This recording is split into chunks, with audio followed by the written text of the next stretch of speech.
Praise God. Tayo po ngayon ay magpapatuloy natin ang ating pag-aaral tungkol sa life goals. At alam niyo po kung gaano ka-importante ito, just a review. Ang taong wala hong goal ay para hong naglalaro ng basketball ng walang bola. Isipin niyo ang pangit ho ng ganong laro. You cannot even know whether you're scoring or not. Tama po. And ang ibig sabihin niyan, at the end of the day, parang walang nangyayari sa buhay mo. Kaya ho, yung taong walang goal, kawawa ho yun. Kaya tayo po bilang mga mananampalataya, God gave us a life with goals. Not only a goal, but goals. Kasi po, ang hangad ng Diyos sa atin ay maging matagumpay tayo sa buhay. Yun ang ating series. Ano? Kaya ho, it is our heart's desire also to pass this on to our fellow men sa Pilipinas. Kasi lungkot naman ang daming Pilipino. Nabubuhay sila trying their best para ho magtrabaho, pero wala ho silang nakikitang nangyayari. Bakit? Kasi wala silang maliwanag na goal na meron pong, yung bang masabi natin, worth dying for. Di ba? Ngayon, tingnan po natin. Last week po, kung naalala po ninyo, sabi natin, we all want to be successful. Obviously, without a goal, you can never be successful. But what is a true success? So let's first once again review. I-redefine nga natin kasi ang success sa tao, technically speaking, mayaman, sikat, di ba? Merong magandang pamilya, yun ang ating hangad. And hindi ho yun masama. Hindi ho yun masama. Pero ang problema lang, yung ganong pananaw ay corrupted na, kaya hindi na naintindihan ng tao. And since God created us in His image, He wanted us back to be like Jesus, the very image of God. Ano sabi ng Bible? Becoming all that God wants you to be.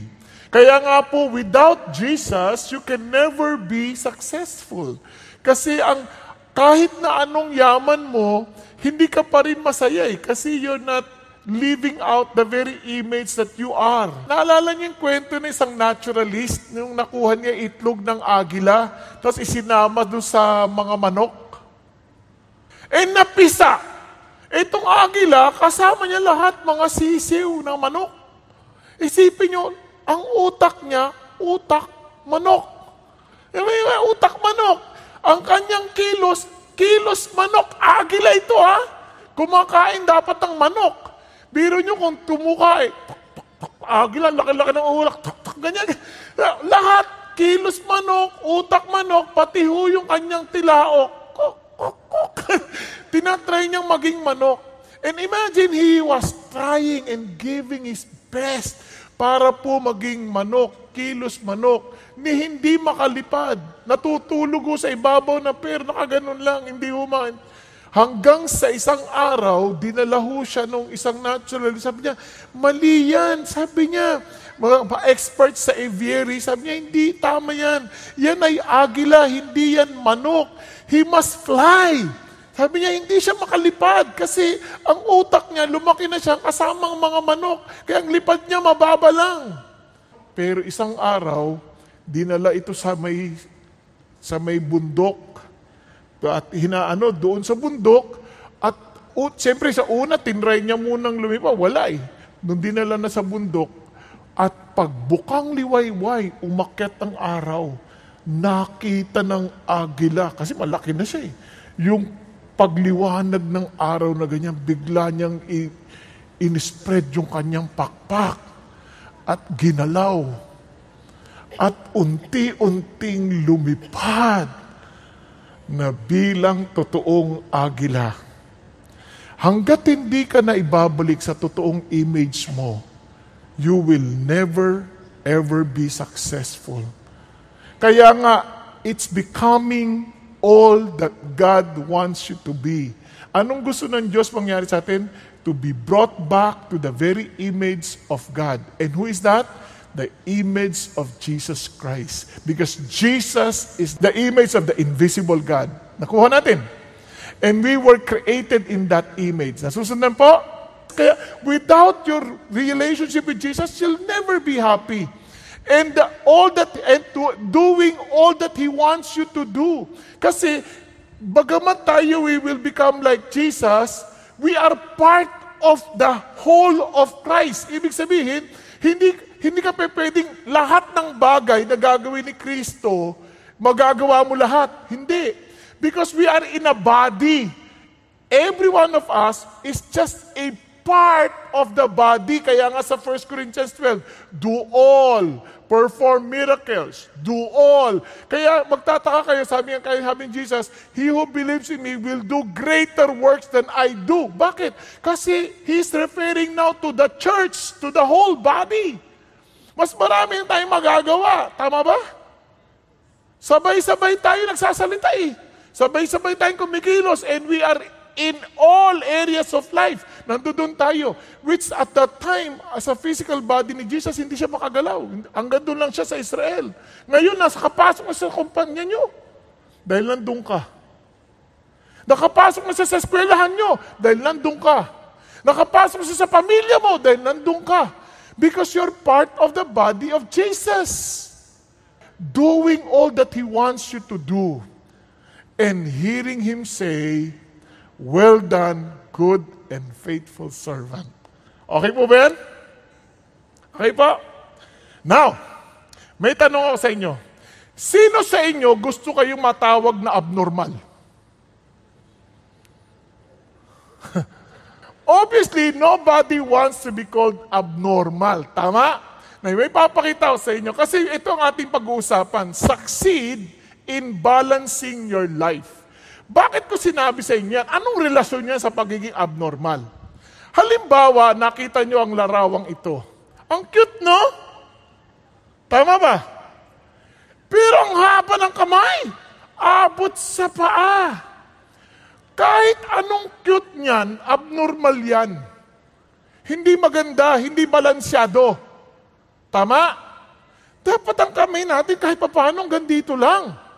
Pero abot pa, ano yan? Either maikli paa mo, o sobrang haba ng kamay mo. Tama?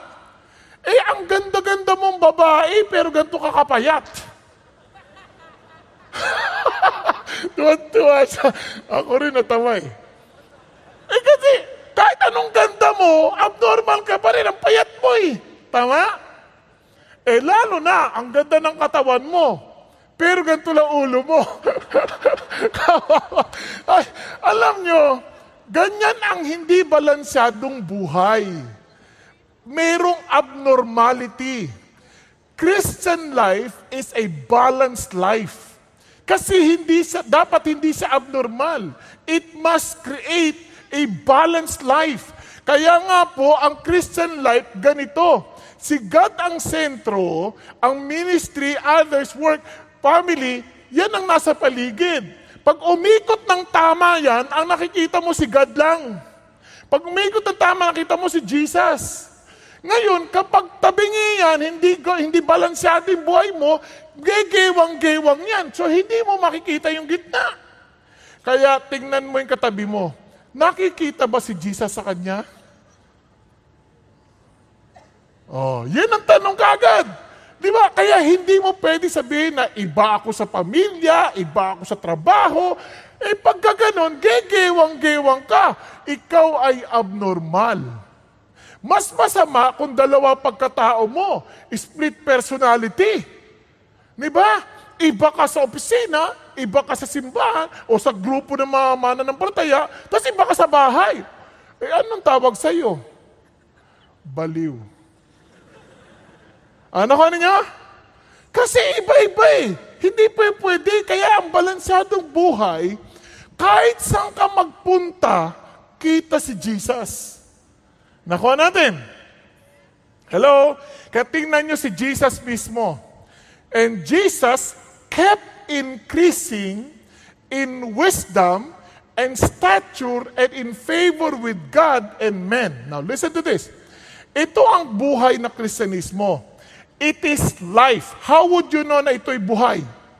Lumalago. Lumalaki. The moment na nag-stop ka ng lumago, ay hindi ka na buhay, patay na. Naintindihan natin?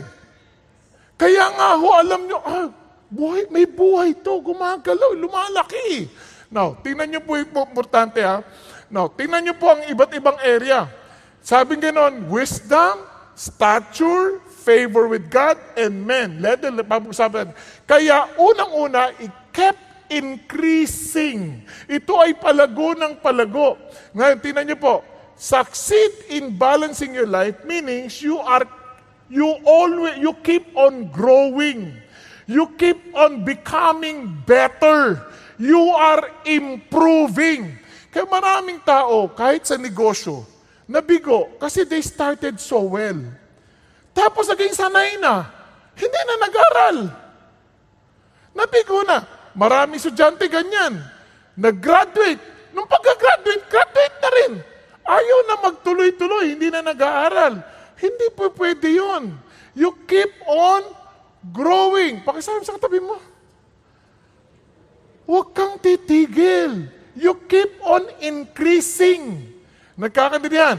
So yun ang idea ng Diyos. So ang balanced life is you keep on increasing. Alam niyo, amazing tong word na to. Kasi yung word na keep increasing coming from Procopto, ang ibig sabihin yan, ang daming barriers. Para kang sumapasok sa masukal na gubat.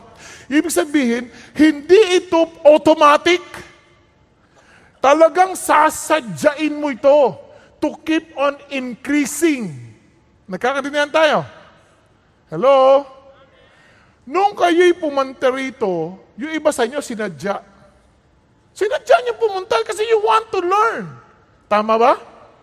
Yung iba, walang magawa. Mas malamig doon tayo matulog. So, hindi sa totoo lang. Kaya, pero may challenge pa din. Kaya may challenge pa rin. You still have to come. Diba? Tsaka tatanggapin mo yung pagtingin-tingin ng katabi mo sa iyo. Diba? Kasi kailangan mo you have to come. So, ito siya talagang kailangan mo sadyain. Kaya, now listen to this. Si Jesus, He kept in increasing in wisdom, in stature. Now listen to this. Now that you do understand, di ba, naalala nyo, big hit, you need to understand your uniqueness. Tama ba? In the part of the body of Christ. Ito yung increasing dito. Since Jesus is the head and we are the body, now listen to this. This is how you should know na you are living a balanced life. You are contributing to the growth of the whole body. We are to grow up in all aspects into Him. Tama ba? Nagluwalago tayo sa aspeto lahat ni Jesus Christ. So in other words, yung utak natin, Lord, Ikaw lang talagang maluwalhati. Now, tingnan nyo. Who is the head? Even Christ. Now, from whom the whole body, being fitted and held together by what every joint supplies, according to the proper working of each individual part, causes the growth of the body for the building up of itself in love. Wow! Now, tingnan nyo mabuti ha. Ikaw ba nakakatulong sa paglago ng katabi mo? Kay Kristo? In the relationship of that person to Jesus Christ, nakakatulong ka ba? Andyan pa kayo? O pabigat ka? O sinisip-sip mo lang yung dugo niya? Pag sinisip-sip mo lang yung dugo niya, ang tawag dyan? Parasite. You're not really part of the body. Alam nyo, so many people, they claim to be Christians, but they never understood. Teka muna, you are just part of the body. You must be a contribution to the body. Ang contribution has nothing to do with your money. It is about the contribution of the health of the body. Nandiyan pa ba kayo? Kaya, tingnan ninyo ha, kung successful kang businessman, panalo, successful na businessman. Kasi Christian yan eh. O, di ba, nakakatulong sa body? Isip na kagad, ay, mga Christian talaga masisipag sa negosyo. Kaso, hindi balansyado. Sira pamilya. Ano isipin nila sa mga Christian? Ang problema sa mga Christian yan eh. Sira naman pamilya niyan eh. Hello? Yung iba naman, nasobrahan. Ayan, lagi na sa Bible study. Lagi nag-a-attend ng Bible study. Nagtuturo pa ng Bible study. Nasa prayer meeting pa. Nagpa-fasting pa. Pero lagi absent sa trabaho. So nakuha ninyo, sabi, ganyan pala mga Christian. Puro mga panatiko. Kaya wag mong i-hire yan. Wag mong i-hire kasi tamad yan. Laging absent. Oh, ganun ba gusto yung makita? Are you contributing to the body? Ano nakikita nila kay Jesus? Ayun kay Jesus, pa-pray-pray lang yan, tamad yan. Kaya ang daming tao galit kay Jesus eh. Hindi dahil kay Jesus, kundi dahil sa mga Christian na nagsasabing Christian sila, they're part of the body, they're not contributing to the body. They're living an unbalanced life or tinatawag na abnormal life. Hello? Eh nagyaya ka pa. Punta ka sa service namin, attend ka. Tinulugan mo naman. Ayan pala mga Christian, mapapahinga. Naintindihan niya sabihin, everything we do, nakikita ba si Jesus, are you contributing to the body? That's the greatest challenge. Hindi yan yung parang, kahit lahat yan sa kilos natin, sa pagkain, sa pag-iisip, sa pagdidesisyon, are we reflecting Christ? Kaya you need to keep on increasing. Kasi hindi naman tayo automatic eh. Mag-grow tayo. Okay ba yan? We will grow like Jesus. Hindi yan automatic. Oy, Christian na ako, bagong tao na ako, mabait na ako. Hindi ganon. You have to make decision every time. Because you have to grow. Okay ba sa atin yan? Now, let's continue. Kaya, let's go back to Jesus. And Jesus kept increasing in wisdom and stature in favor with God and men. Now, tingnan nyo itong klase na to. If you keep on growing, ang sarap, relax ang buhay mo. Di ba? Ngayon, kunyari ikaw, hindi ka makakapasok sa opisina, marirelax ka ba kung alam mo wala ka nang kikitain? Siyempre hindi. Pero kung meron kang SSS, pwede? Oh, ito sa Christian life, hindi lang SSS. SSSS. Oh, super secured! Okay ba yan? So, huwag niyong kalimutan. Itong apat na area ng buhay natin na kailangan balansyado tayo. Hindi mo sila pwedeng paghiwa-hiwalayin. Kailangan mabalansyado natin yan to live a normal Christian life. Okay po? Ano yan? Say it with me. Sagacity. Allah? Ulit. Para madagdagan ang vocabularies natin. Sagacity. Okay. Stature. Social. And spiritual. Okay? Ngayon, nagkabaliktad yan. Dapat una spiritual bago social. Anyway, let's start with sagacity.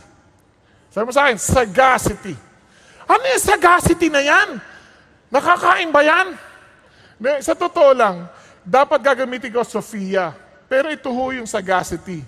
Sagacity is foresight, discernment, or keen perception, ability to make good judgment.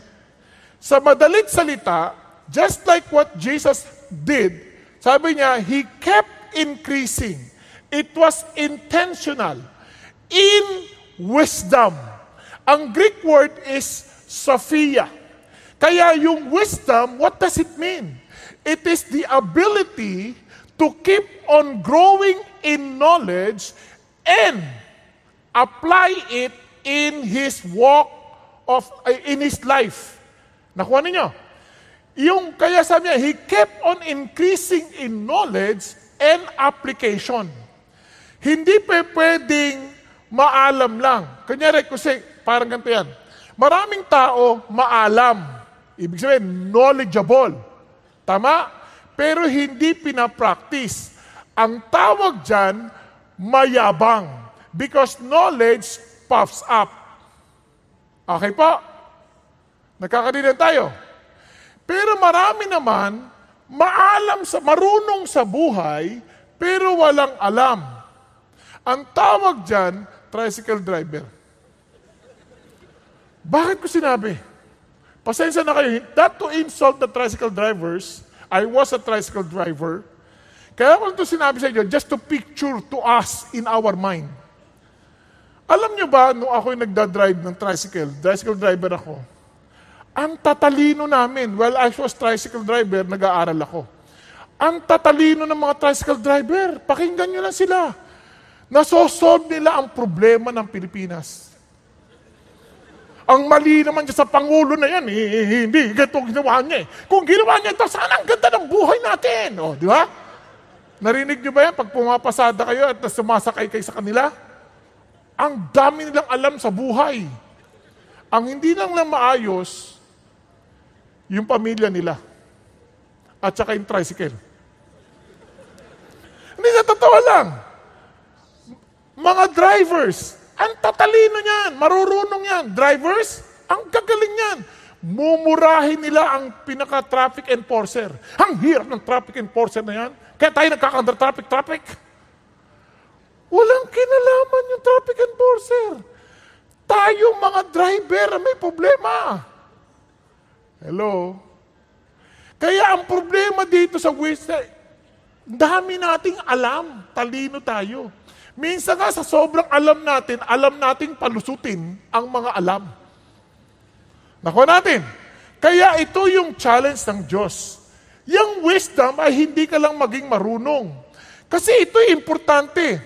Kailangan maging maalam ka at matalino. Kaya ang word na wisdom is matalino. Hindi lang marunong, kundi matalino. O, sabi mo sa katabi mo, ikaw ay matalino. Dahil inaalam mo at isinasagawa mo. And you keep on increasing. Okay? Yan ang matalinong tao. Pero pag tumigil ka na, hindi ka na matalino. Nagkakadinan tayo. Marunong ka lang. Now, let's discuss this. My people are destroyed for lack of knowledge. Alam nyo ba kung bakit kailangan wise tayo? Ang daming buhay ang nasisira dahil sa kakulangan ng kaalaman. And ang katalinuhan nagsisimula muna sa kaalaman. Tama ba? Katulad ng Israel, for example. Sabi niya, brethren, my heart's desire and my prayer to God for them is for their salvation. Ano ang puso ni Pablo? Maligtas ang kanyang mga kababayang Israel. For I testify about them that they have a zeal for God. Wow! Hindi siya kapareho ng marami sa atin. Ito, mga nag-aapoy sa Diyos. Hindi lang nila alam ang batas, alam nilang isagawa ito, and they're willing to die for it. Kaya ang tawag sa kanila, zealous for God. Para siyang si Pablo. Sabi ni Pablo, as to the law, I am blameless. And he was willing to kill those who want to follow Jesus. Nagkakadinan tayo. They are, sabi ganon, they are what? Zealous. So ito ay marunong. Okay, nagkakadinan tayo. Committed. Ang problema, sabi ni Pablo, but not in accordance with knowledge. Hindi ayon sa tamang kaalaman. Kasabi niya, for not knowing about God's righteousness and seeking to establish their own, they did not subject themselves to the righteousness of God. Anong ginawa nila? They wanted to be right before God by their own terms, with their own terms. Nakuha niyo? Gusto nila, ayos sila sa Diyos sa paraan nila, hindi sa paraan ng Diyos. Marami tayong ganyan. Akala natin, pag gumawa tayo ng paraan natin, tanggap tayo, parang ganito yan. Attend ako sa CCF, lagi akong a-attend para sa langit ako mapunta at maging Christian ako. Alam nyo, kahit palagi kang nandito, hindi ikaw, hanggat hindi si Jesus, yung iyong katuwiran, hindi ka magiging Christian. Para kang kotse, kahit ikaw, pumunta ka sa garahe, doon ka na matulog, doon ka na tumira sa garahe, hindi ka magiging kotse. Tama? Pumasok ka sa kusina ng McDonald's, doon ka na tumatulog, doon ka na matira, hindi ka magiging hamburger. Nakuha ninyo? O gusto mo, magkuha ka ng oxygen, pupunta ka sa dagat, hindi ka magiging isda. There must be a miracle that will happen for you to be transformed. Yun ang sinasabi niya. You cannot establish your own. Anong paraan? Sabi niya, there is the righteousness of God. Ano yung righteousness of God? For Christ is the end of the law, for righteousness to everyone who believes. Yun ang sinasabi ni Jesus. This is the real wisdom, the real knowledge. Hindi yung paraan mo, kundi yung paraan ng Diyos. At ang paraan ng Diyos, si Jesus lang. Nagkakaintindihan? Kaya hindi ang pagsapi sa CCF that will make you Christian.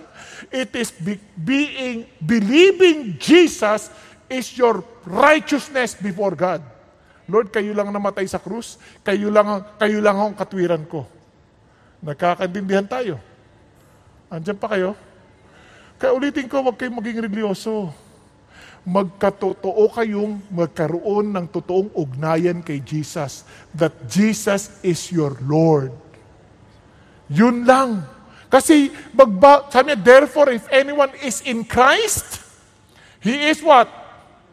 A new creation. O, yun lang magpapabago sa'yo. Kaya unless a man is born again, maliban na may panganak siya muli para maging bago ka ulit, maging totoo ka ulit, na isilang sa pamilya ng Diyos, you can never see the kingdom of heaven. Nagkakaintindihan? Kaya kahit anong bounty mo, in terms of marunong, nagpapakabait ka, lahat, wala yan. Kung hindi si Jesus ang sentro ng kabaitan mo. Alam niyo ba isang sakit natin, bukod sa ganung bagay, we will always be living an imbalanced life. Pagod tayo sa isang area kasi hindi natin kilala kung sino tayo. We are trying to live a life that we are not. Gaya-gaya tayo.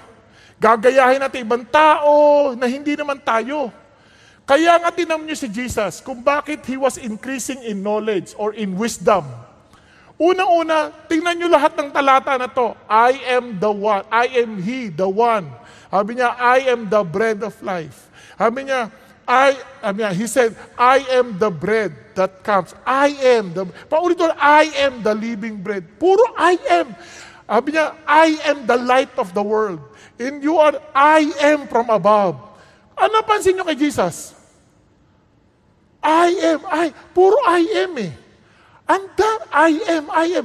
Ang pagpapakilala niya, ang linaw sa kanyang puso, kilala niya kung sino siya. Ikaw, kilala mo ba kung sino ka? Minsan gaya-gaya lang tayo sa ibang tao eh. Hindi na nakalimutan natin kung sino tayo. Kaya hanggat hindi natin alam kung sino tayo, maniwala kayo sa akin, you'll never live a balanced life. Maraming tao sabihin na, ako, tagasunod ako ni Kristo, I'm a Christian. Our country calls ourselves to be the only Christian country in the Far East. But look at us as a nation. Christian ba talaga tayo? Tayo nga pagdating dito we act. Pagdating sa parking pa lang, ang gulo. Parang hindi tayo mga Christian. Hindi kayo. Yung nasa parking. Yung mga sasakyan, hindi Christian yan. Naintindihan niyo yung sabihin? When we talk against other people, parang, wow. Talaga bang naintindihan natin ang Christianity? Yan. Minsan di natin kilala kung sino tayo eh. Listen to this Kung Christian ka, ibig sabihin, you are a committed follower of Jesus. Tama? Tama ba? Sumusunod ka kay Jesus. Ngayon, kung hindi ka naman committed follower of Jesus, huwag mo nang tawaging sarili mong Christian para hindi ka nape-pressure. Simple lang ang buhay. Kung gusto mong maglaro sa buhay at ayaw mong maging seryoso kay Jesus, itodo mo na. Para pag pumunta ka sa impyerno, sulit. Diba? Hindi yung parang, dito Christian ka, doon hindi. Tapos impyerno ka rin. Lugi ka.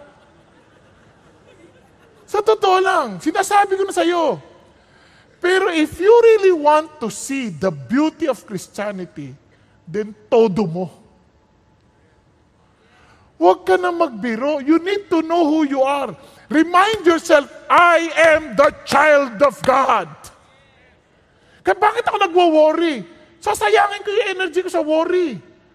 I know who I am. My Father takes care of me. Di ba? Nakuha ninyo?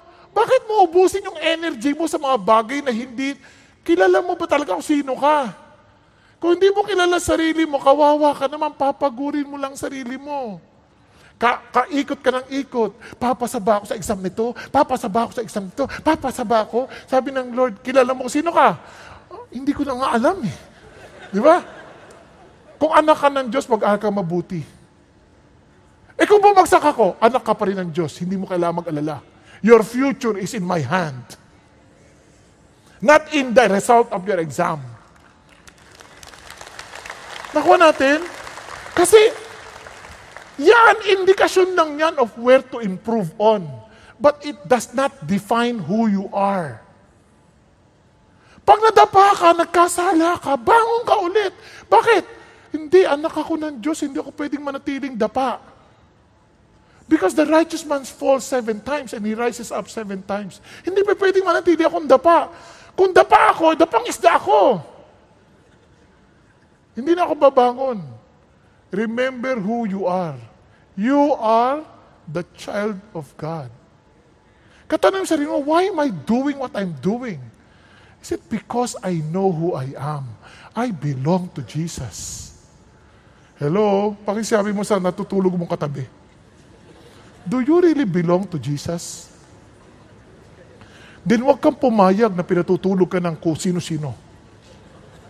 Bumangon ka, buksan mong yung mga mata. Nagkakaininan tayo? Remember who you are.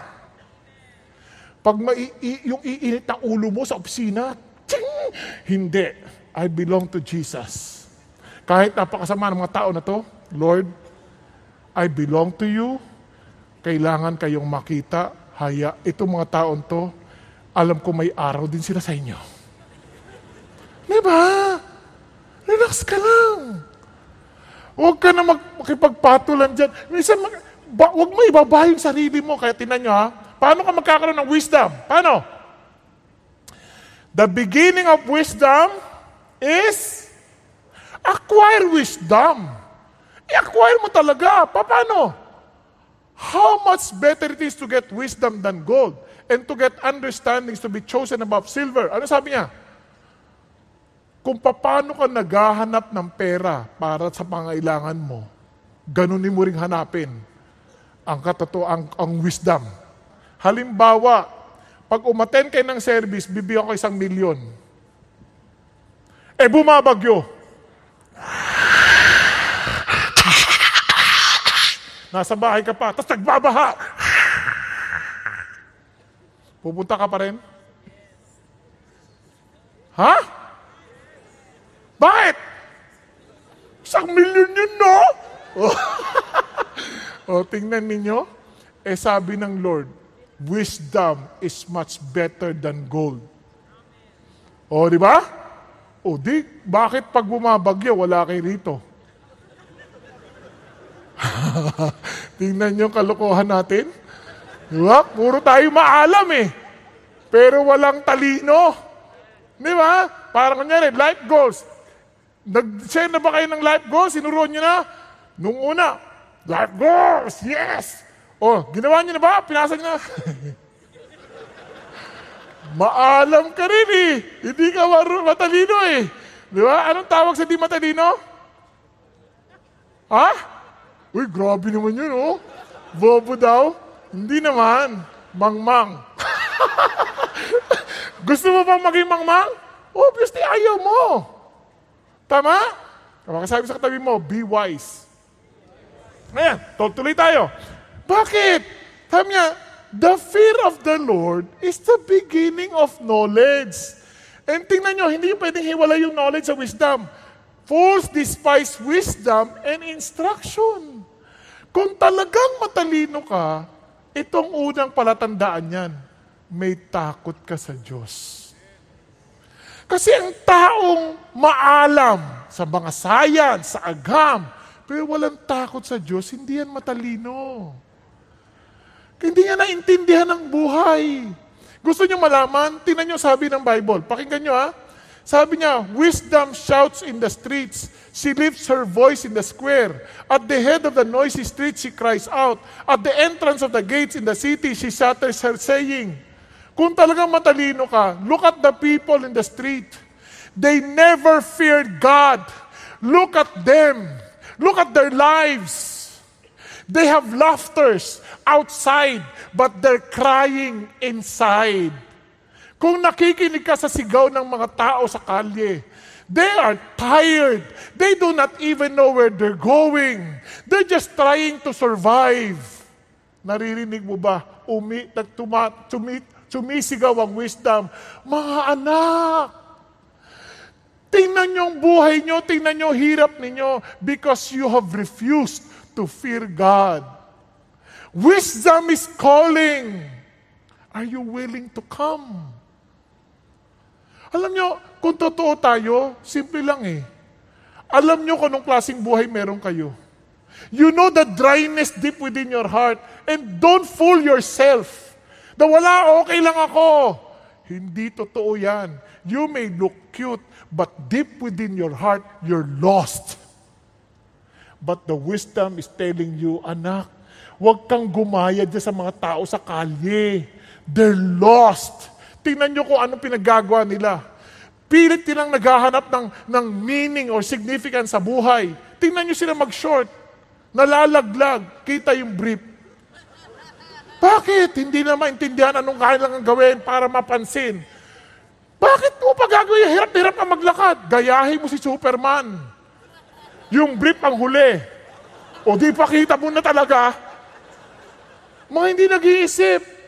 Pag New Year, anong ginagawa ng tao? Nagpapaputok. Bakit? Para mag-alisan ng mga demonyo. Saan nagpunta? Sa loob ng bahay. Kasi sa labas kayo nagpaputok eh. Tingnan nyo, kung nakikinig ka sa wisdom, tingnan nyo kamangmangan ng tao, sabi ng Diyos. Tingnan nyo, araw ng mga santo, All Saints Day. Anong pinapakita? Puro demonyo. May sungay, sinaksak. Ano ba demonyo yun? Tingnan nyo kung paano tayo nililim lang ng mundo. Wisdom is calling. Don't close your eyes. Don't cover your ears. Listen. Listen. Tingnan yung mga tao sa kalye. Living in adultery. Living in debauchery. Are they happy? Are you listening to the cry of wisdom? Look at those who are in fornication. Getting pregnant without a father. Ano yan? Virgin birth? Wisdom is calling. Kasi hanap kayo ng hanap ng meaning eh. But Jesus, the wisdom is calling. Sabi niya, you seek for it. Fear God. Now, tuloy natin. Tingnan nyo ha. How long, O naive ones, will you love being simple-minded? As scoffers delight themselves in scoffing. Pinagtatawanan niyo yung bagay ng Diyos. But have you not really listened to yourself? Na habang pinagtatawanan yung bagay ng Diyos, lalo kayo nalulugmok. And fools hate knowledge. Kaya anong dapat mong gawin? If you are serious and you really fear God, ano sabi ng Bible? If any of you lacks wisdom, let him ask of God, who gives to all generously and without reproach, and it will be given to you. Alam sa Tagalog niyan? Kung kailangan mo ng katalinuhan, sabi niya, humingi ka sa Diyos. At ibibigay niya sa iyo ito ng walang pagpipigil at walang panunumbat. Bakit? Bakit? Tingnan niyo ha. Ang context ng ganito, consider it all joy, my brethren, when you encounter various trials. Anong klaseng trials? Various. Iba-iba. full of variety. Hindi lang isa, trials. Dami. Knowing that the testing of your faith produces endurance, and let endurance have its perfect result, so that you may be perfect and complete, lacking in nothing. Pero Lord, hindi ko na alam gagawin ko. Puro problema na to eh. Then you ask God. And sabi niya, Lord, mali ko naman yun. Hindi ako nakinig sa iyo eh. Pag humingi ka sa akin, lumapit ka sa akin, bibigyan kita ng talino, hindi kita susumbatan. Kasi iba sa atin ganyan eh. Tay, tulungan mo ako, baon na ako sa utang. Kasalanan mo yan, manigas ka, magpakulong ka. Nasusumbatan eh. O kaya tutulungan. O ito, huwag ka nang uulit, tandaan mo to. Pag inulit mo pa yan, hindi na kita tutulungan kahit kailan. Hindi ganun ng Diyos. Nakita niyang umiiyak ka, sukdulan ka ng daming problema, hindi mo alam gagawin mo. Pag iyak mo sa Diyos, alika na anak, tutulungan kita. Hindi ka man lang susumbatan. Hello? Kaya kailangan mo lang, magpakatotoo ka lang kapatid. Aminin mo na mali ka. Alam niyo ba ang napaka-importante ng wisdom? Tingnan niyo sabi ng Bible. Kaya nga, idadaling ka ngayon sa salita ng Diyos. Tingnan sabi ng Bible, this book of the law shall not depart from your mouth. Di ba? Pray ka. But you shall meditate on it day and night, so that you may be careful to do according to all that is written in it. Kung wala kang takot sa Diyos, hindi mo ito ikukonsidera. Ba't mo babasahin ang kanyang salita? Bakit ka magiging maingat gawin yung sinabi niya? Kasi nga takot ka sa Diyos eh. Tingnan mo ang pangako ng Diyos. For then, you will make your way prosperous, and then, you will have success. Sarap, no? Now, listen to this. Alam niyo ba ibig sabihin ng your way prosperous? Itong pagkakasalin sa Amplified Version para maintindihan natin. Sabing ganon, for then you shall make your way prosperous, and then you shall deal wisely and have good success. Tatalino ka. You will have understanding. If you obey God, you follow Him, you study His Word, you meditate on it, you apply it carefully, tatalino ka. You will understand what life is. Alam nyo, ang dami kong natutunan sa buhay dahil lang sa pagkaintindi sa Bible. Tingnan nyo, sabi ng Bible, gusto mong umangat, magpakumbaba ka. Ha? Paano nangyari yun? Dito dapat magpakayabang ka. Hindi mo naintindihan. We are living in an upside down world. Baliktad ang mundo natin. You want to be saved? Humble yourself. Ang pataas, pababa. Papakita ko pa sa katalinuhan ng Diyos. Blessed are those who are poor in spirit, for theirs is the kingdom of heaven. Sa kayo nakakita? Kaya pagod ang maraming tao because we're trying to prove to people who we are. Tama ba? Kilala ba kung sino ako? Ha? Ganun pa tayo. Kaya sabi ng iba, Hindi niya kilala sarili niya. Tulungan mo nga. Di ba? Kilala ba kung sino ako? May mga ganun pa eh. Tama ba? Tingnan sabi ng Bible. If you are poor in the spirit, just admit what you need. You don't have to prove anything. Di ba wise yan? Bakit? Sino dito ang nakakaalam ng lahat ng bagay? I don't care how intelligent you are, you don't know everything. Tama ba? Kung hindi ka hihingi ng tulong, hindi ka ba tutulungan? Kaya ang Bible ang talino. Ito pa sagot ng Bible. By wisdom, a house is built, and by understanding, it is established. Ang daming nasirang pamilya. Bakit? Walang alam, pumasok, nagpakasal.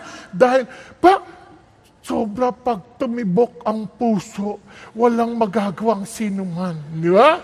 Sabing ganon, pag ang pag-ibig pumasok sa puso ng ninuman, hahabaking ang lahat, mahamak ka lamang. Diba? Anong sinasabi natin? Wala kang trabaho, hindi mo pinag-aralan paano mag-asawa. Magtataka ka, yun na pangasawa mo na mukhang anghel, bruha pala. Nagbabago yan. Tingnan nyo ang kamangmangan ng tao. Isip natin na yung, kanyari, lalaki, yung babae, wow, ang bait niya, naninigarilyo. Tapos sabihin ng lalaki, sabihin mo, ayoko na naninigarilyo. Sige, hindi na. Next! Ikaw naman, paniwalang-paniwala na magbabago siya dahil sa'yo. Nakita mong umiinom. Ayoko nang umiinom. O hindi na. Tuwan-tuwa ka. Nung napangasawa mo, subukan mo. Naninigarilyo. Huwag kang magulo ha, pera ko to. Sunugin ko mukha mo eh. Bakit ganon? Dati magbabago siya para sa akin. O ito naman lalaki, akala niya itong babae hindi magbabago. Hello? Wow, sexy. Panalo, napakahinhin pag kumakain. Pag napangasawa mo, nakataas ang paa niyan. Kakain, tanggal ang pustiso. Sayang to, sayang. Inagkakain lahat. Tapos yung katawang ganyan. Nagbago. Ngayon, hindi mo alam. Sa Lord, sasabihin niya, huwag kang titingin sa panlabas. Charm is deceitful. Tingnan mo yung pagkatao ng babae. Kaya marami kayo hindi nag-aasawa kasi tinitingnan nyo kagad yung magandang mukha eh. Huwag yung mukha ang tingnan ninyo. Yung karakter. Pero, pag sinabi kong puso, baka sabi mo, patingin ng puso mo, walang ganunan. Bastos yun. Di ba? Kailangan tingnan mo how he responds. Ganon din sa lalaki. Tama? Nakakaintindihan tayo? Kaya, tingnan nyo, sa Bible, therefore, be careful how you walk, not as unwise. Christians are expected to be wise. Men, as wise, making the most of your time because the days are evil. So, paano? Sorry wala rito. Know the will of God. Ang sunod, be filled with the Holy Spirit. Then it teaches you the different roles. Has wives, itong role mo. Husband, itong role mo. Di ba? Kasi dahil dyan, kaya, when there is no guidance, the people fall. But in abundance of counselors, there is victory. You want to gain wisdom? Tanda mo, hindi ka nag-iisa. You can ask counsel. But listen, counsel of the wise. Ibig sabihin, people who fear God. Now, let's go to stature. Ano yung stature? Talks about physical body. Yun ang sabi ng Bible. In stature, helikaya. Ibig sabihin, increasing in stature. Growing in the body. Bakit importante yan? Ulitin ko hindi mo pwedeng paghiwalayin yan, yung wisdom tsaka katawan. Kasi kahit maalam ka, alam mong gawin, pero ang katawan mo, wala nang kalakas-lakas. Basahin yung Ecclesiastes 12. Sabing ganon, remember the Lord while you're still youth. Kailan? Pagkabungal ka na, magsasalta ka tungkol kay Jesus. Sabi ganon, kailan? Wala na. Hindi ko iniinsulto yung mga walang ipin Baka ma-misinterpret ninyo. God is just telling us that our physical body affects the way we behave. Kaya marami sa atin mainitin ang ulo. Bakit? Masama ang nangyayari. May nangyayari sa katawan na hindi mabuti. Hindi ko ina-excuse yung mainitin ang ulo, but I'm saying sometimes it affects the way we behave. Tama? Kaya sabi ng Bible, listen to this. Ingatan niyo yung katawan na yan. Palaguin mo yung katawan na yan. Bantayan mo yan. Because your body is the temple of the Holy Spirit who is in you, whom you have from God, and that you are not your own. For you have been bought with a price, therefore glorify God in your body. So anong purpose ng body?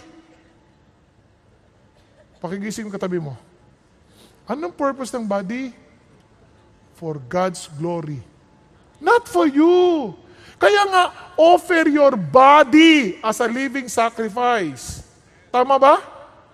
Yung katawan na yan, templo ng Holy Spirit yan. We're not talking about long life here. Long life is a bonus. But even if your life is short, ang mahalaga, have you used your body for God's glory? Kasi kaya ako nasabi yan, si Jesus 33 years lang namatay. But He used His body to save us. Nakuha ninyo? Kaya yung katawan, it's not just taking care of our body to make it beautiful. No. for God's glory. Alam nyo, every time nakikita ko yung sarili ko sa television ng taba, ang hinahiya ako sa Lord eh. Lord, nakakaya. Para akala wala akong disiplina. May sakit kasi ako, hypothyroid. Nakuha ninyo, konti kinakain, tumataba ako. Hindi madali. Ang hirap i-maintain. Pero ganun pa man, hindi pa pwedeng hindi. Kasi baka akala nyo, kinakain ko yung tights. Para maliwanag tayo. Di ba? Kaya sabi ko sa Lord, Lord, hindi pa pwede. Kaya ngayon hindi ako makain ng kanin, hindi ako makain ng tinapay, hindi ako makain ng matatamis. Bakit? Kasi nga, iniisip ko, my body is for the Lord. I want to look good for the Lord. Nagkakaintindihan? I want to be healthy for the Lord. Not for the sake of being healthy. Iba nagpapa-exercise kayo, tapos titingin sa salamin. Kakatatlong buhat mo pala. Wala yan. Kahit maganda yung katawan mo, it's not for the Lord. Wala din. Tingnan niyo sabi ng Bible. Tingnan niyo, do you not know that you are a temple of God and that the Spirit of God dwells in you? Grabe oh. Kaya sabi niya, if any man destroys the temple of God, God will destroy him. For the temple of God is holy. That is what you are. Ano ka daw? Your body is holy. And that is what you are. Now look at this. Paano ba dinidestroy yung temple? Sabi ni Lord, do you not know that your bodies are members of Christ? Ano nga ang katawan bro? Membro ng katawan ni Kristo. Tama? Shall I then take away the members of Christ and make them members of a prostitute? O, isipin nyo, dinala mo sa Lexus yan.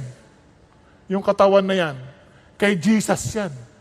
Sabi ni Jesus, hindi yan pan Lexus, hindi pan Pegasus, para kay Jesus. Nakuha ninyo? May it never be, sabi niya. Or do you not know that the one who joins himself to a prostitute is one body with her? For he says, the two shall become one flesh. Whoa! Ano sabi ng Lord? Wow! Ayaw ng Lord yan. Tapos pangalawa, huwag mo abusuhin katawan mo. He wants you to rest. Sabi ng Bible, you have 6 days in which to do your work. But the 7th day is to be the day of rest dedicated to me. I want you to rest. Not only to sleep, but to rest with me. With the Lord. Yung katawan na yan, may araw ng pahinga yan. God does not need rest, but we do need rest. Huwag kayo magpapaniwalaan, hindi natin kailangan ng pahinga. Tingnan yung sabi ng Bible. Sabbath is a day of rest. Nagkakaintindihan tayo. It's not the day na Sabat, kaya na Sabado. Hindi ganon. Sa 7th day, you are to rest. 6 days you do your work. 7th day you rest. Now listen. The Sabbath was made to benefit man. Hindi yan magdidikta sa'yo. It's for you. Nagkakaroon tayo. So what do? You rest your body. Kasi if you don't take time to rest your body will make time to rest itself. Then, if you feel guilty when you relax, medyo may problema ka na. Aside from that, when you rest your body, you also need to recharge your emotion. What things recharge you emotionally? You need quietness. Kailangan ng katawan yun. Kaya nga sabi nga, may nagsabi, if you are always with human, you become inhuman. Kailangan mo magpahinga. Then you need to refocus your spirit. Kailangan mo ng time to worship God. Yun ang importansya of resting. Okay po? Okay, tuloy tayo ha. Sabi niya, you have to decide how many hours realistically want to spend working each week and then need to stick to it. Kailangan magdesisyon ka na. Ito, papaliwanag niyo. Kaya sabi ng Lord, listen to this. It is vain for you to rise up early, to retire late, to eat the bread of painful labors, for He gives to His beloved even in His sleep. Wow! Tingnan mo yung katabi mo. Ay, mapalad ka, nakatulog ka. Because God gives to His beloved even in their sleep. Hello? Kung inaakala natin that our provision depends on our time of work, you're wrong. God wants you to rest. Pero ang problema ng maraming Pilipino, they have 6 days of rest and 1 day of work. Kaya wala rin, masama din yun. Masama lalo yun. 1 day rest lang. Kaya sabi ng Bible, tinan nyo, only someone too stupid to find his way home would wear himself out with work. Ang tawag daw sa mga taong wala nang magawa sa bahay, hindi nila makausap ang pamilya sa sobrang pagod, sa katatrabaho, ang tawag dyan? Stupid? Hindi too stupid. Ano sa Tagalog niyan? Patawarin niyo ako, ito Tagalog niyan, yung para maintindihan ka agad. Tanga. Pero pag tinagalog pa yan, sobrang tanga. Pero patawarin niyo ako, hindi yun ang sinasabi lang ng Diyos yan. Binasa ko lang. Tinagalog ko lang. Nagkakanindihan. Kaya ito, tandaan niyo, if the bow never unstrung, it loses its power. Parang sa gitara.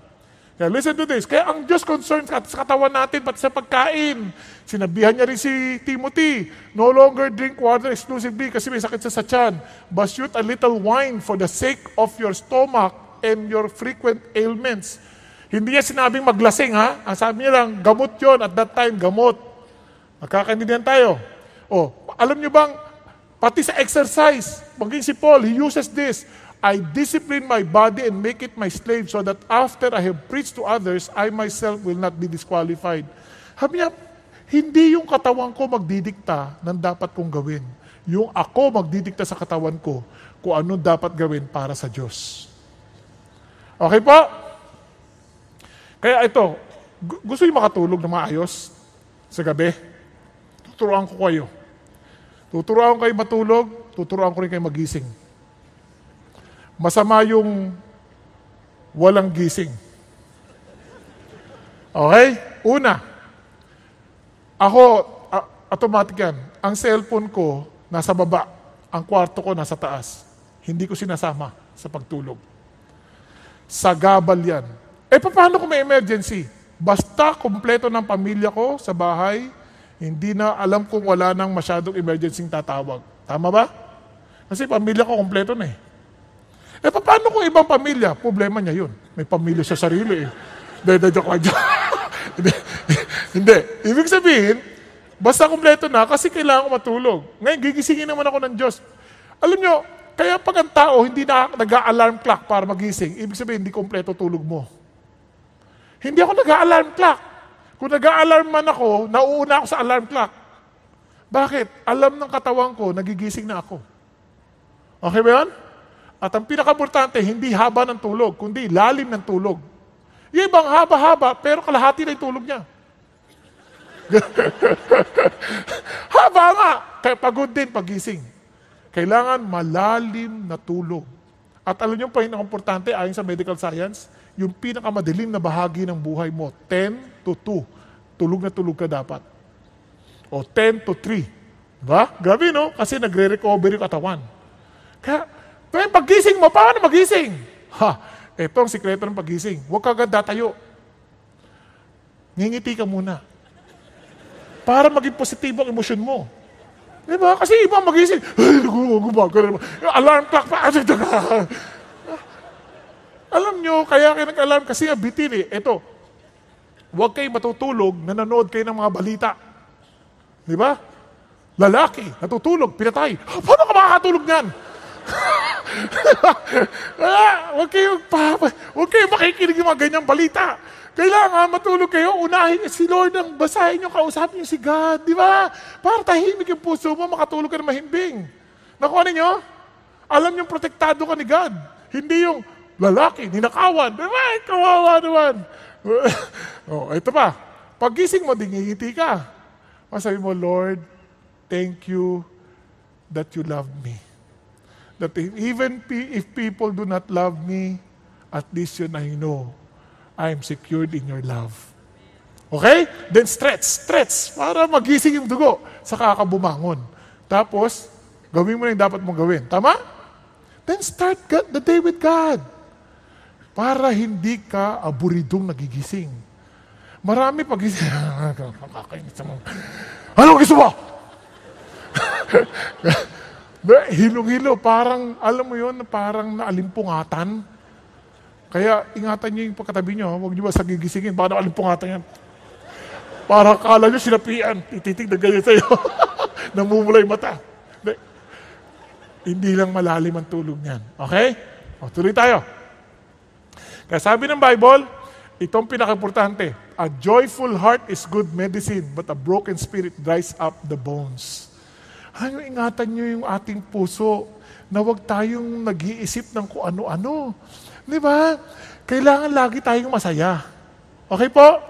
Sabi ng Bible, kasi, tingnan nyo, nagda-diet kayo. Tama yun, masarap yun. Tama yun, mag-diet ka. Huwag kang kain ng kahit ano. Kasi para sa Panginoon, tiisin mo na. Hindi tungkol sa sarap yan, kundi sa sustansya. Ganun pa man, kung hindi ka naman masaya, gulay na lang ng gulay. Ay mamamatay ka pa rin agad. Kasi dapat masaya ka. Yung pagkain ng gulay, wow, ang sarap ng gulay nito. Hampalaya. Di ba? Hampalaya. Mapait muna at susundan ng manok. Di ba? Parang balansado. Huwag yung parang galit na galit ka sa mundo. Masaya tayo kasi mahalaga yung puso. Kasi a joyful heart is good medicine. Now, let's go to the spiritual. Third S. Bakit spiritual? Favor with God and men. Now, bakit importante yan? Bakit inuna ng Diyos yung God bago yung men? Kasi alam nyo, when a man's ways are pleasing to the Lord, He makes even his enemies to be at peace with him. Alam nyo ba yun? Ang sikreto sa buhay, ayusin mo muna yung relasyon mo sa Diyos. Kasi pag hindi ka ayos sa Diyos, tiyak ako, hinahirapan kang maayos sa kapwa mo. Tingnan nyo mga taong hindi ayos sa Diyos. Hindi ko sila, kahit religious ka, pero hindi ka ayos sa Diyos, mapaghusga ka. Lagi mo tinitingnan ng mali ng ibang tao. Lagi mo iniisip, ikaw lang ang tama. Pag ganun ang pangyayari, may tama ka. Nakuha ninyo? Lagi mo iniisip, ikaw ang sentro ng mundo. Guys, God is the center of the universe. Unless you see God being the center of everything, wala kang makikitang aksidente sa buhay. Lahat yun, inadya ng Diyos for our good. Nagkakaintindihan? And if we fear God and love God, obviously, pati yung kaaway mo, hindi mo kaaway. Siya ay mamahalin mo. Kaya sabi ng Lord, love your enemies. Hindi mo kayang gawin yan pag hindi mo nakita si God. If you did not find favor from God. Kasi anong saysay na natutuwa ang tao sa'yo? Hindi naman natutuwa ang Diyos. Nakuha natin? Kaya importante, matuwa muna ang Diyos. Kaya nga, ang counseling ko, may problema ka, bago mo ayusin sa tao, ayusin mo muna relasyon mo sa Diyos. Kaya favor with God and man. And look at this. Beloved, let us love one another, for love is from God. And everyone who loves is born of God and knows God. The one who does not love does not know God, for God is love. Hindi ka matututong magmahal kung hindi ka muna ayos sa Diyos. Tama ba? Hello? Kaya ang taong hindi mapagmahal, hindi ayos sa Diyos. He did not find favor from God. Now, listen to this. Alam niyo yung favor na yan, dapat yan nag-i-increase. Kaya kept increasing in the favor of God. Bakit? Ito sabi ng Lord, but grow in the grace. Grow in the favor and knowledge of our Lord Jesus and Savior Jesus Christ. Ano sinasabi ng Panginoon? You need to keep on growing in favor of God. Akala ko ba we're saved by God's grace? Yes, we're saved by God's grace. But we grow in that grace. Nagkakaintindihan? We are not saved because of our work, but as we walk with God, the more we become intimate with the Lord, the more we sense His favor. Bakit? Nagbe-bless ang Diyos eh. Whether you like it or not, God blesses the people who walk with Him. Tama ba? Hello? Andiyan ba kayo? Kung paano malalaman? How would you please God? Love Jesus. Obey His word. Kaya nga, tingnan nyo ha, sabi ng Lord, gusto niyo matuto? But He gives greater grace. Oh, may greater grace pala. Ano sikreto? Therefore it says, God is opposed to the proud, but gives grace to the humble. Listen, ano sikreto? Ano sikreto? Humble yourself. What does it mean to be humble? It is a total dependence on God. Yun yung sinasabi ni Pastor Peter, broken leaders. Ang dependence mo sa Diyos, wala sa sarili mong kakayanan. Wala sa sarili nating talino. Wala sa sarili natin. Kaya ang mga Christian hindi nakikipagtalo. Bakit ka makikipagtalo? Bakit? Galing ba sa ating sariling talino natin? Hindi. Galing sa Diyos. So kung ibibigay niya, praise God. Pero hindi, anong lalaban mo? Wala. Nakuha ninyo? Tuloy tayo. Hindi ko sinasabing walang tututol sa atin. Meron. Pero hindi mo kailangan makipagtalo sa kanila. Nakaintindihan nyo? Sa opisina nyo, huwag na kayo makipagtalo sa mga opisina nyo. Relax lang kayo. Hindi naman, karamihan na nakikipagtalo, hindi naman nakikinig yan. Kaya, mag-depend ka na lang sa Diyos. Paano? Paano? Be humble. Gawin mo, you submit to God. Lord, sa iyo ko. Then draw near to God, and He will draw near to you. Be miserable and mourn and weep. Humble yourself in the presence of the Lord, and He will exalt you. Tingnan nyo si Jesus, anak na ng Diyos.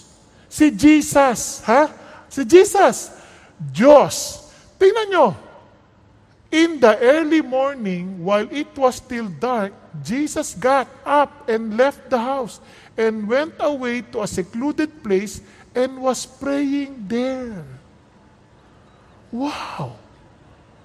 Anong ginawa ni Jesus? Nag-pray pa din. Asa pa rin siya sa Diyos. Aga-aga. At palagi siya nagpe-pray. Minsan kahit ang daming tao, pray. Kasi bakit? Kasi alam niya, kailangan niyang maging dependent sa Diyos. In His human form, He needs to depend on God. Tayo minsan sa sobrang yabang natin, sinosolve natin yung problema natin on our own way. Hindi tayo lumalapit sa Diyos. Magpe-pray lang tayo pag emergency na. Si Jesus, ang matalik mong kaibigan. Si Jesus, ang paraan sa ating Ama kung kaya't nagmamalasakit sa atin. Makipag-usap sa Kanya. Kahit siya ang nakakaalam ng bukas, ngayon, at ang maaring mangyari.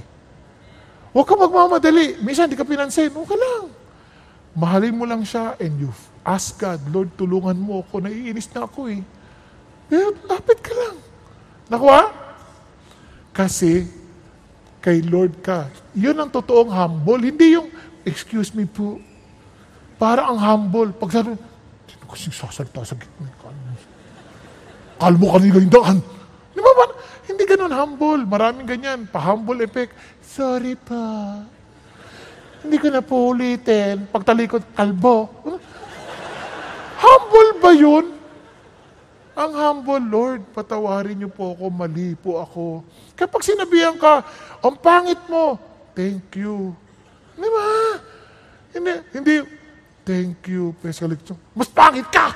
Diba? Wala nang ganun. Sa akin, Lord, salamat. Kasi ang kagandahan ko lang hangad ay ikaw. Nakuha? Kasi ang tao naman sinungaling eh. Si Lord lang nagsasabi ng totoo.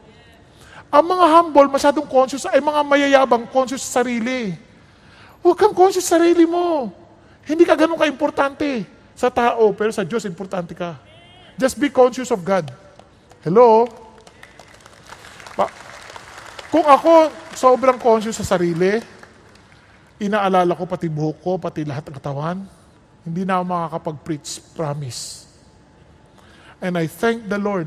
Noon, mahiyain ako, hindi ako makataas ang kamay. Bakit? Kasi isip ko, pangit ako, mabaho ako. Ang tawag sa akin, baho eh. Mabaho ako, pangit ako. Oh, sabi ng Lord, nung naging Christian ako, you are fearfully and wonderfully made. Reklamo. Lord, ba't ganito ilong ko? Laki-laki. Si Cesar Montano ang nipis. Konting hangin, galaw. Ako, lumapag na eroplano, walang galaw. Sabi ng Lord, you are fearfully and wonderfully made. Hindi ka ba nagpapasalamat na hindi yan baligtad? Ano? Kasi kung baligtad yan, konting ambon, lunod. Ang importante, nakakahinga ka ba ng maluwag sa buhay mo? Amen? You trust God. You depend on God. You listen to God's judgment, not yours, because the favor of God is on those people who trust in Him. Amen? It is impossible to please God without faith. Faith is trusting in the Lord. Kaya sabi ng Bible, therefore we also have as our ambition, whether at home or absent, to be pleasing to Him. And finally, social. Alam nyo, ang buhay ng tao, hindi lang po siya puro spiritual. Alam niyang makitao. Ang social, favor with men. He's not seeking for favor from men. He's seeking God's favor and he knows how to deal with men. Ang Christian, sobrang blessed tayo because we are people who must be easily to be with. Bakit? Hindi tayo judgmental.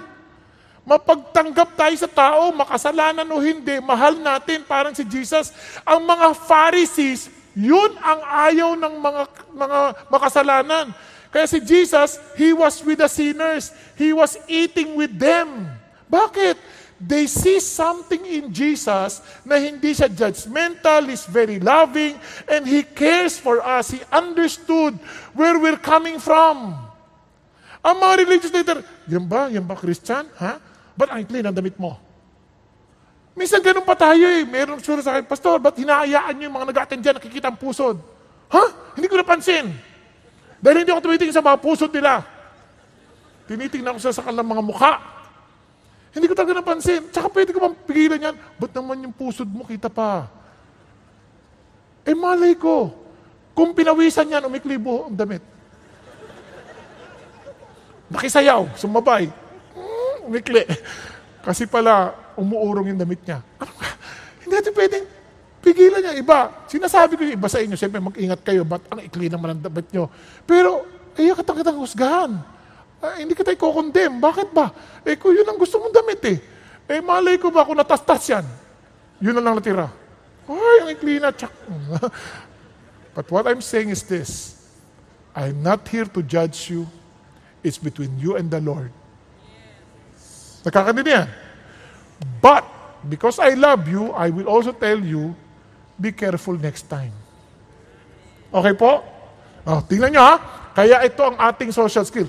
And He appointed, even Jesus, He appointed 12 so that they would be with Him and that He could send them out to preach. Grabe, no?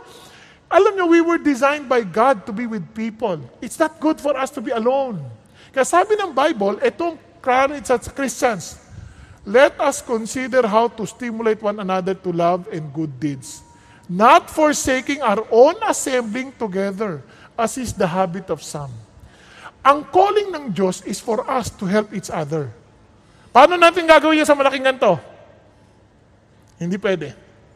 Kaya I challenge you, kung talagang matalino ka, wala na yung sarili mo. Be humble before God. Join a D group, a small group, where you can be an encouragement to others. Hey, ayoko pumunta dyan, mga hipokrito yan, mga chismoso. Bakit hindi ka naman pumunta ron para chis-i-chis? Pumunta ka ron to encourage them, to teach them not to be chismoso. Kasi sabi stimulate one another to love and good deeds. Tama ba? Kung chismoso sila, kailangan ka. Dahil ikaw magtuturo sa kailangan, maging chismoso. Mga hipokrito sila, kailangan ka nila doon para hindi na sila maging hipokrito. At kung hipokrito ka rin, at least sama-sama na kayo. Di ba? Birds of the same feather. But what I'm trying to say is this. As Christians, we need to, wala nang inferiority. Ay, nahiya ako. Hindi naman issue dito kung introvert ka o extrovert eh. Ang issue dito, Christian ka. be with the people. Hindi ko po kaya. Kaya mo. Alam bakit? If you are filled with the Holy Spirit, here is the fruit. Love, joy, peace, patience, kindness, goodness, faithfulness, gentleness, self-control. Against such things, there is no law. Prutas mo ba yan? Hindi. Prutas ng Espiritu na nasa sayo. If the Spirit of Christ is in you, I believe you would be loving, you will be full of joy, you will be what? You will be faithful, gentle. Di ba? Minsan pa nga dito na lang eh. Pagkausap yung gwardya, o kaya mga nagtatraffic, bakit ba? May parking pa naman doon ah. Alam mo na kagad, oops, walang espiritu yan. Ibang espiritu yan. Anong tawag sa espiritu na ganyan? Hindi espiritu ng Kristo. Anong espiritu yan? Coke. Espiritu ng Coca-Cola. Umubugay. Dumidighay. Parang dragon. Hindi. It's not from the Lord. It's from the world. Nagkakandidihan. Kaya the challenge is this. It's no longer about you, my friend. It's about Jesus. And we need to keep on growing. Kaya mga anak natin, turuan natin to relate with people. Huwag natin na itago. Tayo mga Pilipino mga anak, may bisita, tago kayo. Wag. Turuan natin sila to be with people. Let them join the Sunday school so that they can relate with others. Let them join. Let them teach them. Teach them to be with people. Gumalang sa kapwa. Show them. Tayo po mga wala, ipakita natin sa kanila. Nakuha ninyo? Huwag tayong parang mapaghusga sa ingat ka dyan. Masamang tao yan. Nagnanakaw yan. Wag. Paano kung nakawang ka nga? Hindi naman sinabi ng Diyos, hihiwalay mo yung katalinuhan eh. Be wise as serpent and meek as dove. Tama? Hello? Ulitin ko ha. Balanseado yan. Wisdom, stature, favor of God, and man. Kaya kung talagang sa Diyos tayo, we can easily relate with people because we will never judge them but we will love them. Amen po? So let me just end with this. Meron po akong pinunit na libro. Sinirox lang. Si David, I want you to understand something like this. Si David po was 12 years old. And he convinced a restaurant manager that he was actually 16. Niloko niya, 16, kasi hirap na hirap siya sa buhay eh. And was hired as a waiter for 25 cents an hour. Ang liit! The place was owned by two Greek immigrants of brothers, Frank and George, and who had started their lives in America as a dishwasher and hot dog seller. Galing sa hirap. David remembers that they set high standard and never asked anything of their employees that they wouldn't do themselves. Hindi sila papagawa sa mga employee na hindi nila ginagawa mismo. At sabi nga nun, Frank once told David, as long as you try, you can always work for me. But when you don't try, you cannot work for me. Dito natin namaan na si David. David began to realize that he cannot do it on his own. He trusted God. He came to Jesus. Sabi niya, Lord, I need to go in wisdom. I need to try. Hanggat hindi ko ginagawa, hindi pa ako marunong. Tama ba? Yung tinuro sa akin, hanggat hindi ko ginagawa, hindi pa ako matalino. Maalam lang. Now, in-apply niya. That is wisdom. Now listen. Trying meant everything from working hard to treating customers politely. Once when Frank noticed a waitress giving a customer a rough time, he fired her on the spot and waited on the table himself. David determined that would never happen to him. Talagang iniisip niya na kagad. Hindi yan pwede mangyari sa akin. He needs to make his body be subjected to himself. Kasi minsan tamad ka na, ayoko na maglingkod ng tao, ayoko na maglingkod ng customer. Naiinis na rin ako, but kinukonbisa niya, uy, customers are always right. Okay ba yan? So he made his body subjected to his goal. So tuloy tayo. Ang maganda, the usual tip for waiters in those days was 10 cents. But David discovered that if we brought the food out quickly and was especially polite, he sometimes got a quarter as a tip. Wow, fruit of being sociable. Tama ba?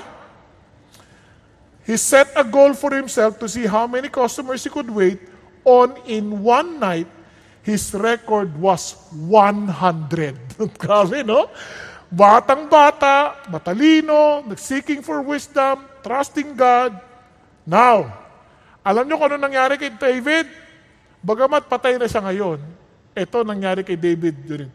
David Thomas is better known as Dave, the founder and senior chairman of Wendy's International Incorporated, a chain of 4,300 restaurants. Pag-isipan ninyo. Maraming tao, laging iniisip nila, pinabayaan kami ng Diyos. The truth is, you're not. But you are not willing to keep on increasing in wisdom, in stature, in favor with God and men. Ang sabi ng Diyos, I want you to live a balanced life because I want to make use of you that wherever you go, they will see me because of you. Nagkakaintindihan po. But you will never desire something like that. Hindi mo gugustuhin yung bagay na yan kung hindi totoo si Jesus sa'yo. Because Jesus is the head and we're just part of the body. Kung hindi totoo si Jesus sa atin, hindi nating hahangaring makita si Jesus sa atin sa lahat ng bagay. Hindi pagiging religyoso, kundi pagiging totoo kay Jesus. Tayo pong lahat ay yumukot, pumikit. Thank you, Jesus. Thank you, Lord. Kapatid, kung wala ang buhay ni Jesus bilang ulo ng iglesia sa iyo, you will never keep increasing in wisdom, in stature, in favor of God and of men. Kaya't kailangan tiyakin mong konektado ka kay Jesus. Kung di ka konektado kay Jesus, be humble enough to say, Lord, malayo po ako sa inyo. Patawarin niyo ako sa aking mga kasalanan at sa kasalanang nabubuhay ako sa sarili kong lakas, sarili kong kakayanan, sarili kong paraan. Kaya't Panginoong Hesus, kinikilala ko na kayo ay kasangkapan ko lamang at ako ang totoong Diyos. Ngayon, nagpapakumbaba ako sa inyo. Kinikilala kong ako'y tao. Kailangan kita. At kayo ang totoong Diyos na dapat kong paglingkuran, sambahin, sundin, at mamuhay na ikaw ang sentro ng aking pagkatao. Na maging sa trabaho, sa pamilya, sa komunidad, at saan man mo ako ilagay, dalangin kong ikaw, Jesus, ang makita sa akin. Dahil kayo na ang buhay ko mula ngayon hanggang sa walang hanggan.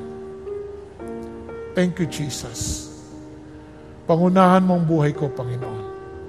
Salamat at namatay ka sa krus ng Kalbaryo para sa aking kasalanan at ang katwiran mo'y pinagkaloob mo na sa akin.